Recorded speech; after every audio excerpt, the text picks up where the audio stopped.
સ્વસ્થ રહેવા માટેના દાદીમાના ઘરેલું ઉપાયો। 1. જો તમને ખૂબ પરસેવો થાય છે અને તેની દુર્ગંધથી પરેશાન છો તો 3 ગ્રામ આમળા પાવડર પાણી સાથે અથવા 20 મિલી આમળાના રસનું સવાર સાંજ સેવન કરો। તેનાથી ગરમી અને પરસેવાની સમસ્યામાંથી રાહત મળશે। 2. ઘીમાં થોડી સેલરી ઉમેરી તેને ગરમ કરવાથી ઘીમાં કોલેસ્ટ્રોલનું પ્રમાણ ઘટે છે। 3.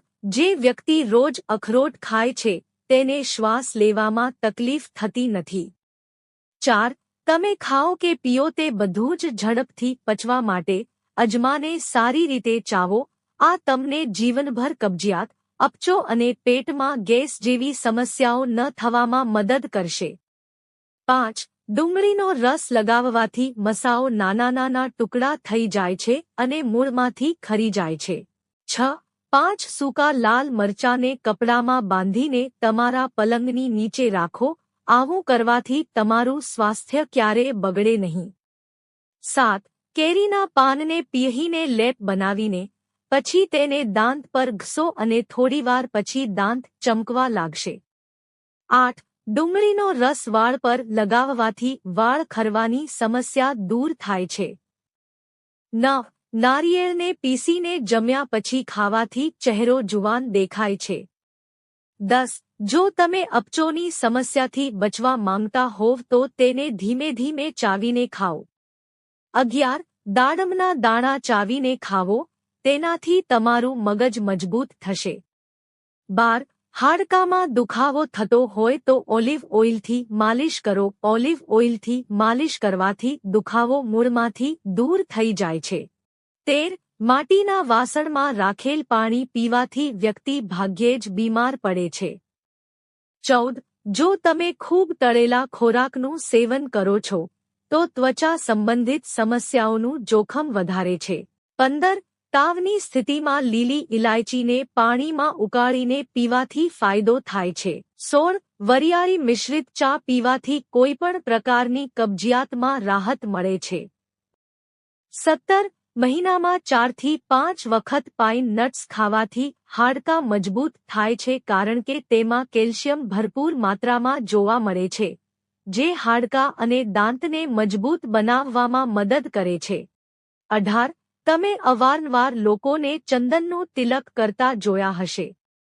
વાસ્તવમાં કપાળ પર ચંદન લગાવવું શ્રદ્ધાની સાથે સ્વાસ્થ્ય માટે પણ ફાયદાકારક છે।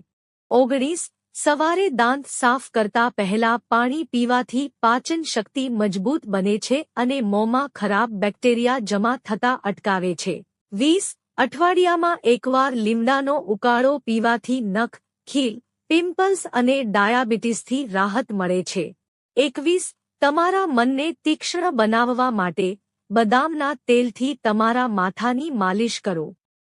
22. જેઓ વજન ઓછું કરવા માગે છે તેમણે ઈંડાનું સેવન કરવું જોઈએ કારણ કે ઈંડાથી શરીરમાં પોષક તત્વોની ઉણપ નથી થતી। 23.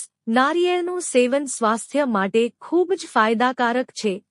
તેના લાડુ માત્ર સ્વાદિષ્ટ જ નથી હોતા પણ સ્વાસ્થ્ય માટે પણ ખૂબ જ ફાયદાકારક હોય છે। 24. કેરીનું અથાણું પરાઠા સાથે ખાવાથી ભૂખ વધે છે। 25. કાપેલી ડુંગળીનું બીજા દિવસે સેવન કરવાથી પેટ સંબંધિત અનેક બીમારીઓ થવાનો ખતરો વધી જાય છે। 26. જો તમે શાકભાજીને 1 અઠવાડિયા સુધી તાજા રાખવા માંગતા હોવ તો શાકભાજી પર વિનેગર મિશ્રિત પાણી છાંટવાથી શાકભાજી તાજી રહે છે। 27. જો પેઢા પર સોજા આવી ગયા હોય તો સરસવના તેલમાં મીઠું ભેળવીને પેઢા પર હળવા હાથે માલિશ કરો। તેનાથી પેઢાના દુખાવામાં આરામ મળે છે। 28. કાચો સલગમ ખાવાથી આંખો અને મન તેજ થાય છે। 29. ખૂબ ગરમ ખોરાક ખાવાથી ગળાના રોગો થાય છે અને હૃદય અને ફેફસાં નબળા પડી જાય છે। 30. જો તમને પેટમાં દુખાવો થતો હોય તો થોડો સમય ઊંધો સૂઈ જાવ, તેનાથી પેટના દુખાવામાં રાહત મળે છે।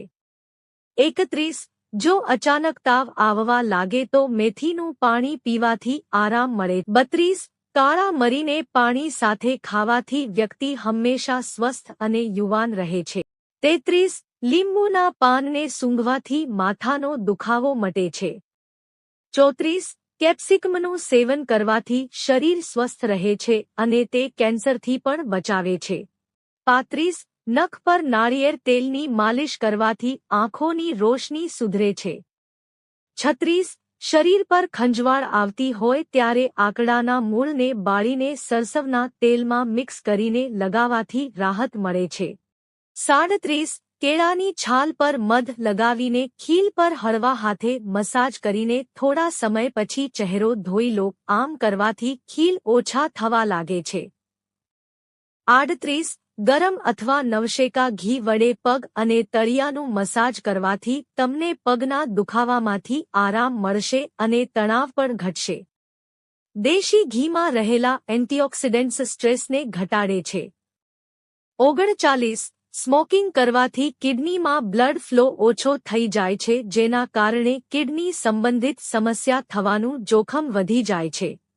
40. માથાના દુખાવા કે શરીરના અન્ય દુખાવાને દૂર કરવા માટે પેનકિલર્સનો વધારે પડતો ઉપયોગ કરવો પણ કિડનીને ડેમેજ કરી શકે છે. 41. ડુંગળીનો રસ વાળ માટે ખૂબ જ ફાયદાકારક છે. વાળને પોષણ આપવાની સાથે તે વાળ ખરતા અને ડેન્ડ્રફને અટકાવે છે. વાળને લાંબા અને જાડા બનાવવામાં મદદ કરે. 42. સંતરાનો જ્યુસ વજનને નિયંત્રિત કરે છે. તેમાં કેલરીની માત્રા પણ ઓછી હોવાથી વજનને નિયંત્રિત કરવા સક્ષમ છે, જે શરીર પરની ચરબી ઓછી કરવા માટે સહાયક માનવામાં આવે છે. 43. પર્યાપ્ત ઊંઘ એ ઘણા રોગોનો ઇલાજ છે. આ હાઈ બ્લડ પ્રેશરને પણ લાગુ પડે છે. તમને જણાવી દઈએ કે પૂરતી ઊંઘ લેવાથી શરીર સરળતાથી કામ કરે છે અને આવી સ્થિતિમાં હાર્ટ રેટ અને બ્લડ પ્રેશર બંને નિયંત્રિત રહે છે. 44. પિસ્તામાં ડાયટરી ફાઇબર પૂરતી માત્રામાં હોય છે. જ્યારે તમારા આહારમાં પૂરતા પ્રમાણમાં ફાઇબર હોય છે, ત્યારે તે તમને ભરપૂર અનુભવ કરાવે છે. એટલું જ નહીં, તે તમારી પાચનક્રિયાને પણ ધીમી કરે છે, જેના કારણે તમને ફરીથી ભૂખ નથી લાગતી.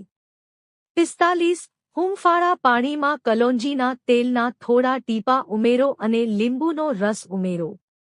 આને પીવાથી સંધિવાની સમસ્યાને ઓછી કરી શકાય છે. 46. ફ્લાવરના શાકના પાન ઝીણા ઝીણા સમારી તેમાં બારીક કાપેલા કાંદા તથા આદુમરચાં ઉમેરી રાઈહિંગનો વઘાર કરવો. શાક સ્વાદિષ્ટ લાગશે. મિત્રો, જો તમને વિડિયો પસંદ આવ્યો હોય તો વિડિયોને લાઇક કરો અને ચેનલને સબસ્ક્રાઇબ કરો. વિડિયો જોવા બદલ આપ સૌનો આભાર.